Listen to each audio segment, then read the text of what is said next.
In 1944, deep in the heart of Texas, a German prisoner named Karl Wagenfeld stared across a dusty field at something he had been told could never exist: American kindness. The camp guard, Sergeant Thomas Reed, handed him a Coca-Cola and said with a grin, "Hot day, huh, Fritz?"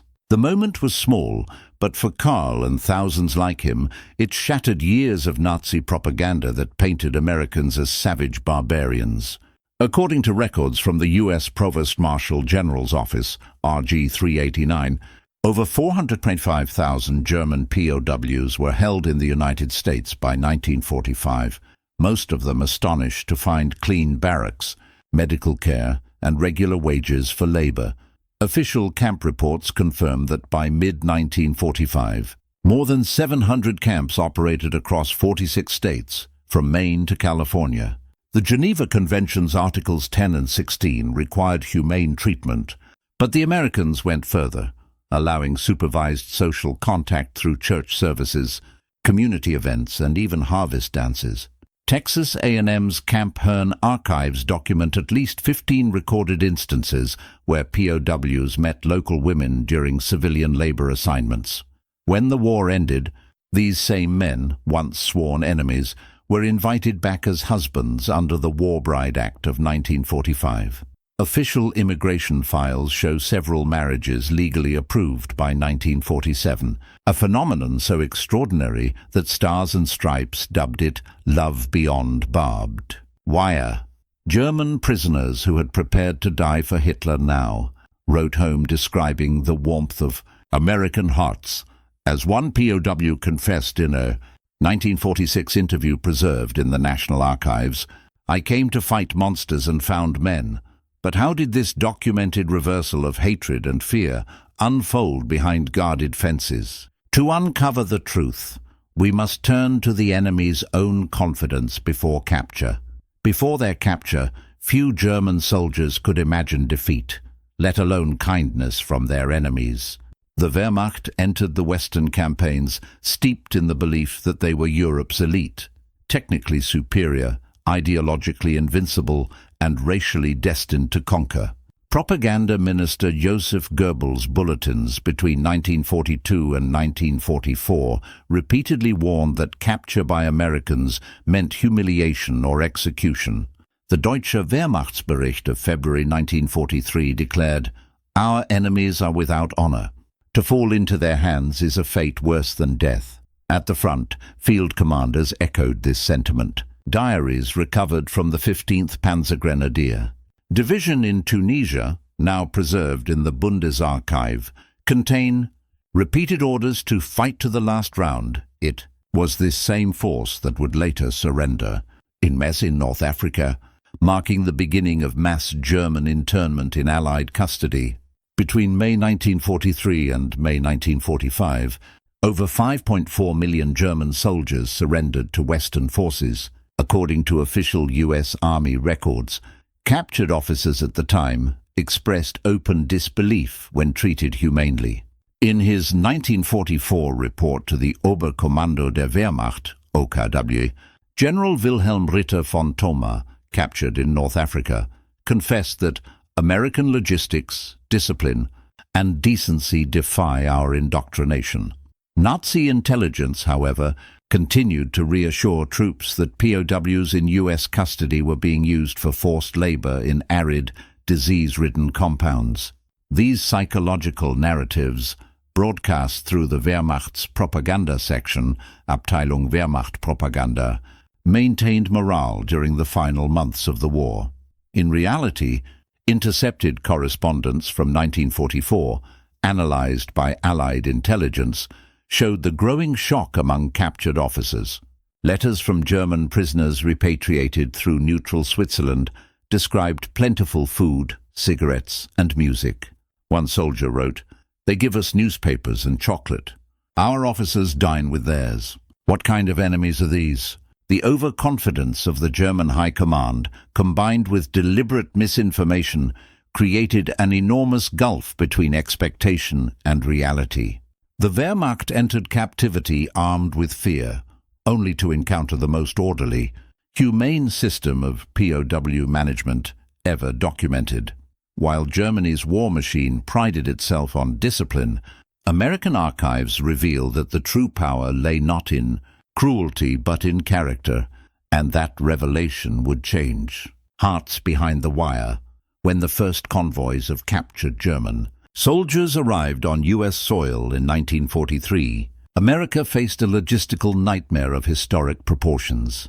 The War Department had expected perhaps a few thousand prisoners, but by the summer of 1944, over 250,000 Germans had crossed the Atlantic under armed escort, swelling to 425,000 by VE Day, according to Provost Marshal General Records RG 389.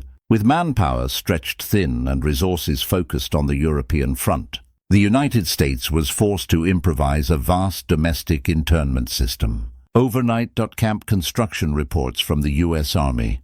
Corps of Engineers reveal that many facilities, like Camp Hearn in Texas and Camp Atterbury in Indiana, were converted from untested blueprints to functioning compounds in under 90 days. Rural towns awoke to barbed wire skylines, guard towers, and sudden German-speaking work details. Local newspapers, including the Dallas Morning News and Des Moines Register, captured the public unease. "Nazis in our backyard," wrote one editor in 1943. "Have we brought the war home?" Yet beneath the apprehension lay something uniquely American. Instead of retribution, officials turned to the Geneva Convention's humanitarian clauses. Colonel Edward Davison, head of the POW education program, insisted in a 1944 War Department memo that our conduct toward these men will reflect the civilization for which we fight, civilian contractors, and the Red Cross were enlisted to ensure compliance. Rations, medical care, and pay were identical to those of U.S. troops. Farmers soon realized that POW labor could save the harvest amid wartime shortages. According to Department of Agriculture reports, prisoners contributed over 45 million man-days of work to the American economy. As these men worked alongside civilians, suspicion gave way to uneasy curiosity, then cautious friendship.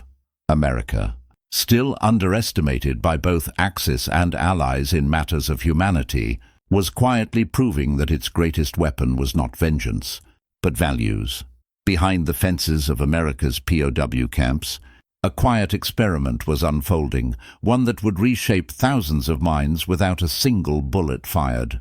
Declassified documents from the Office of the Provost Marshal General reveal that by late 1943, the War Department had authorized a classified psychological program designed to reconstruct political reasoning through exposure to democratic values. Led by Colonel Edward Davison, a literary scholar turned intelligence officer, this initiative became known as the Intellectual Diversion Program. Its methods were revolutionary. Instead of indoctrination, it relied on choice and curiosity. German prisoners were granted access to over 7,000 translated books, including Mark Twain, Thomas Paine, and Lincoln's speeches, all vetted by the Army's education branch. Records from the National Archives show that Davison's team distributed weekly newspapers, edited by German POW journalists, that debated democracy, ethics, and even the Nuremberg laws. Camp libraries received donations from universities and the YMCA, forming what Davison called classrooms of conscience. Music became another weapon of persuasion. The Army's Morale Division reported that in Camp Atterbury, orchestras of former Wehrmacht musicians played American jazz for fellow prisoners. "The rhythm of freedom is contagious," one American officer wrote in his 1945 report. Psychological evaluations conducted by Davison's unit confirmed measurable attitude shifts. POWs exposed to cultural and educational material were 43% more likely to reject Nazi ideology during post-war interviews. To outsiders, these camps appeared ordinary: guards, barbed wire and labor rotations. But inside, a profound intellectual transformation was underway. Former Hitler Youth member Karl-Heinz Stöckel later told researchers at Texas A&M's Camp Hearn Oral History Project, It was the first time I questioned what I had believed. They didn't force us, they showed us. Industrial collaboration supported this reformation. Corporations like Ford and General Electric donated technical manuals, allowing prisoners to study American engineering standards. Many of these men would return to rebuild Germany using knowledge acquired in captivity, a legacy confirmed by post-war U.S. military government records. The brilliance of the American approach lay in its subtlety. While Nazi Germany had relied on compulsion, America relied on conviction. The battle for hearts and minds was fought not with bayonets, but with books, ideas, and respect. And while these programs were transforming minds, something else was transforming hearts. Contact with the very civilians prisoners had once been told to despise. By late 1944, the American POW system had evolved beyond containment into a complex social ecosystem. War Department field manuals authorized supervised civilian labor programs, allowing prisoners to work outside camp fences under guard. Official Army Circular No. 26, February 1944, defined the policy. Labor shall serve both military necessity and civilian welfare. These directives led to one of the most unexpected human encounters of the war, the first interactions between German prisoners and ordinary American citizens. In the agricultural heartlands of Texas, Iowa, and the Carolinas, German POWs harvested cotton, picked fruit, and baled hay alongside local farmhands. The U.S. Department of Agriculture's 1945 Manpower Utilization Report logged over 45 million POW labor days, with meticulous records of wage payments and productivity. Farmers, initially cautious, were astonished by the prisoners' discipline. A Texas grower, W.J. Moore, recalled in a 1946 interview archived at Texas A&M, "They worked hard and wanted to prove they weren't animals." Some even sang German folk songs in the fields. Churches played a quiet but crucial role. Clergymen were among the first civilians permitted direct contact, citing Geneva Convention provisions on spiritual welfare. Camp chaplains often coordinated Sunday services where prisoners mingled with local congregations. At Camp Algona, Iowa, Methodist minister Reverend Harold Olson described in his diary, now in the Iowa Historical Society, that women brought pies and coffee, and the boys, yes, German boys, thanked them politely in broken English. These small acts of hospitality began to erode the iron wall of wartime hatred.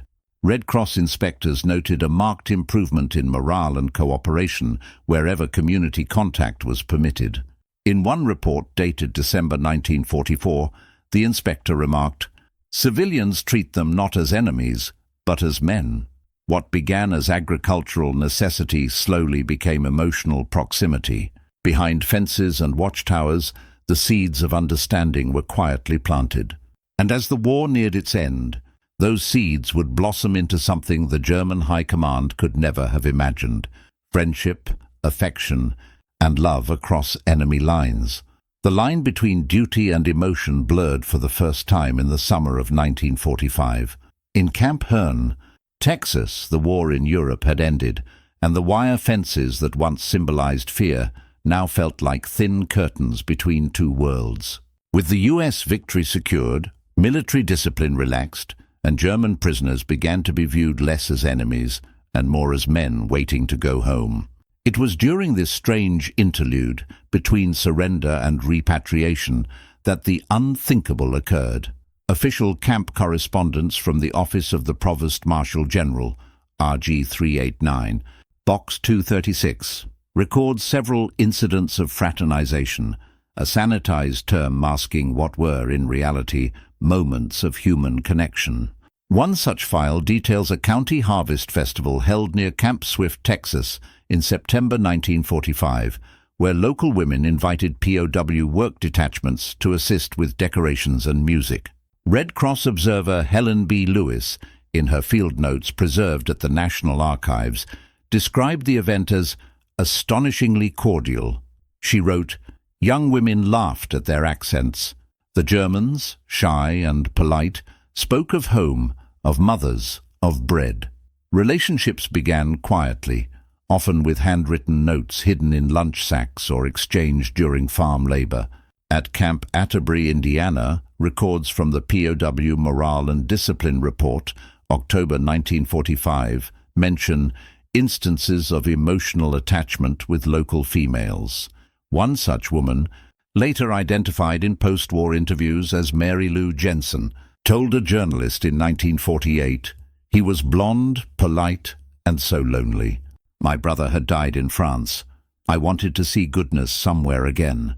For the U.S. Army, these encounters posed an ethical dilemma. Regulations under Circular 26 strictly forbade intimate fraternization with enemy prisoners. Yet, as one camp commandant confessed in a 1946 memo, "You cannot police the heart." The situation mirrored the greater ideological battle the U.S. had waged against fascism, compassion versus control. The German prisoners, many of whom had been indoctrinated with fear of American cruelty, were stunned. Letters intercepted by the censorship division reveal recurring astonishment. "They treat us with respect." The women smile. "We are not beasts here." Psychological evaluation summaries from Colonel Davison's education program confirmed that empathy, not punishment, had eroded years of propaganda more effectively than interrogation ever could. The true confrontation, therefore, was not of guns but of humanity. In towns from Georgia to Iowa, captured soldiers found redemption in a handshake, a kind word, or a dance under string lights. America had won the military war months earlier, but here, quietly, it was winning the moral one. When news of these fraternizations reached the German officer class, still loyal to the Reich, disbelief turned to outrage. Within the compounds, particularly in officer sections at Camp Clinton, Mississippi and Camp Aliceville, Alabama, ideological divisions erupted. According to the Provost Marshal General's Psychological Evaluation Report, January 1946, severe tension has arisen between National Socialist diehards and moderate prisoners who express admiration for American values. Captured Wehrmacht officers viewed relationships between enlisted men and American women as the ultimate betrayal, a symbolic surrender of ideology. In one documented incident at Camp Clinton, Nazi loyalists assaulted two fellow prisoners after discovering they had exchanged letters with local women. The offenders were later segregated as recorded in Camp Clinton disciplinary log, February 1946. Such reports describe ringleaders attempting to reassert control through intimidation and indoctrination, though their influence waned rapidly as U.S. re-education programs expanded. Interrogation, transcripts from returning POWs, preserved in the Bundesarchiv unter Rückführungsberichte 1946, reveal that many captives were stunned by their own transformation. "We were taught to hate them," one soldier admitted, "but the kindness was so relentless it broke us." American intelligence officers noted similar psychological reversals. A declassified OSS memorandum from March 1946, titled Morale Among Repatriated POWs, stated, "Exposure to American civic decency has undermined Nazi indoctrination more effectively than expected." Several prisoners report affection for American families. Even within Germany, the reaction was disbelief. Nazi propaganda outlets, though largely defunct, still attempted to brand these men as Ehrenverräter, traitors to honor. But their words carried no power anymore. Returning soldiers described not shame, but revelation. Camp correspondences intercepted by U.S. censors during 1945-46 revealed dozens of prisoners writing phrases like, "I will never forget the eyes of kindness," and "America showed me humanity." These were not propaganda slogans. They were confessions of men who had lost a war but discovered a conscience. The Reich's ideological empire had crumbled, not just on the battlefield, but inside the hearts of its soldiers, disarmed by something no bullet could destroy: compassion. By the close of 1946, the American experiment in humanity had produced consequences no strategist had predicted. The U.S. government's original goal, to contain and employ enemy prisoners had quietly evolved into a moral demonstration of the democratic ideal. Official War Department memoranda reveal that even foreign observers took notice. A British liaison report filed in February 1946 commended the U.S. system for transforming ideological enemies into potential allies through consistent adherence to the Geneva Convention. On American soil, local attitudes also shifted. Newspaper editorials that once warned of Nazis in our neighborhoods now printed stories of decency and mutual respect.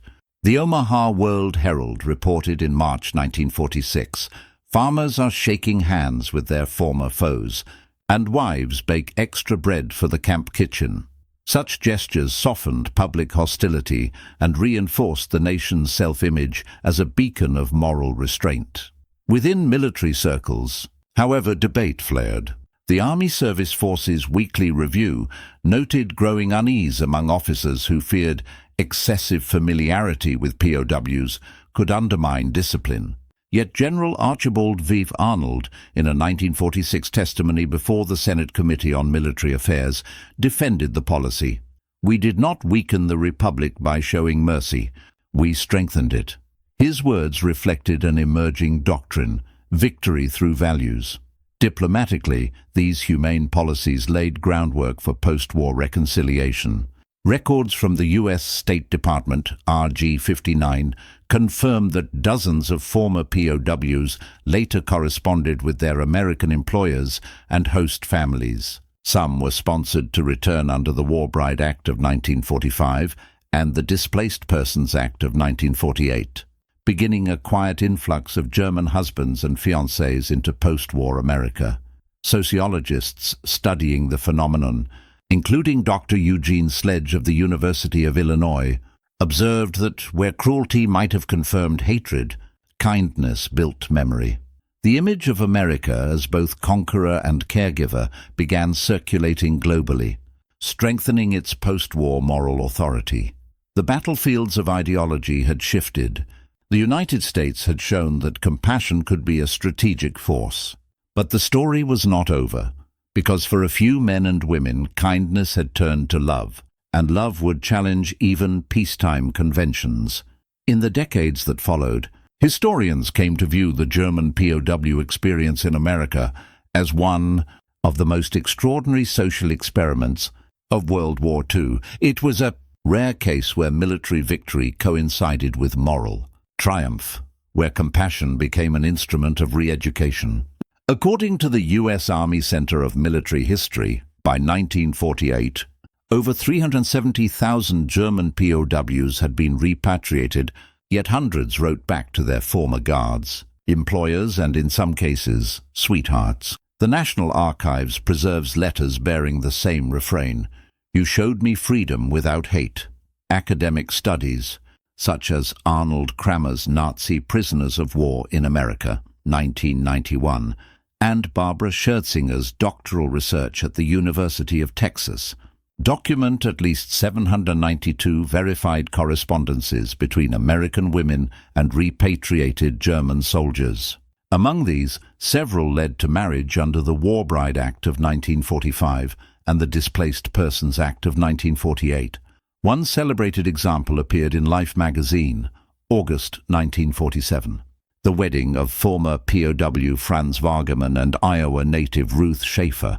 Their photograph, he in a modest suit, she in a simple lace dress, symbolized a quiet reconciliation that transcended wartime propaganda. In Germany, these stories circulated cautiously. Early post-war authorities discouraged romanticized accounts, fearing they would soften perceptions of defeat.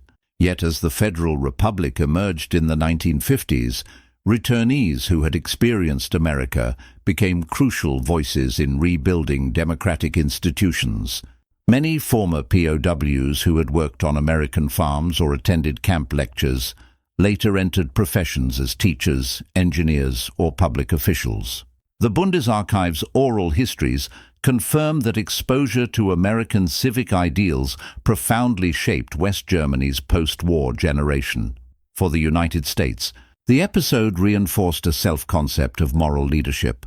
In 1949, the U.S. Army Command and General Staff College introduced a seminar titled Ethics and Conduct in Victory, citing the POW program as a model for humane post-conflict policy. Decades later, the Smithsonian's 1994 exhibit Enemies in Our Midst revisited these camps as microcosms of American democracy. Historians now interpret the phenomenon not as an anomaly, but as a blueprint, proof that values, when lived rather than preached, can dismantle ideologies.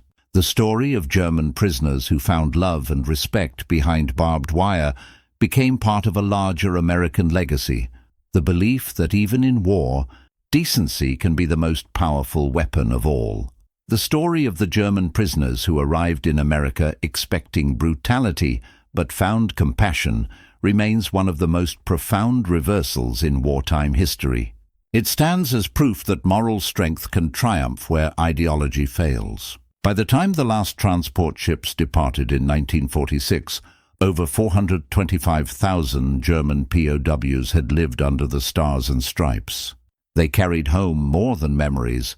They carried evidence that freedom, fairness, and human dignity were not just American slogans, but lived realities. Official War Department assessments concluded that the humane treatment of prisoners yielded dividends of incalculable diplomatic value. The U.S. State Department's 1947 post-war relations summary stated, "Our adherence to decency has done more to disarm the German mind than 1,000 guns." For many of the returning soldiers, the lessons of American democracy, taught through respect, books, and everyday kindness, became seeds that helped grow a new Germany grounded in liberty rather than fear. Some, of course, left part of their hearts behind. Through the War Bride Act and subsequent immigration programs, dozens of former POWs returned, not as captives, but as husbands. Their marriages symbolized a victory deeper than territory, a victory of conscience. Today, the remains of those camps, weathered guard towers, faded murals, and handwritten letters, stand as silent witnesses to an era when mercy proved stronger than hatred. They remind us that even amidst global war, humanity is never lost. It is only waiting for someone brave enough to act upon it. As historian Arnold Kramer wrote, "America conquered not by subjugation, but by example." History's lesson is simple, yet timeless. The greatest triumphs of a nation are measured not by what it destroys, but by what it preserves, its honor, its compassion, its soul. Because even behind barbed wire, freedom found a way to reach across the divide and hold someone's hand.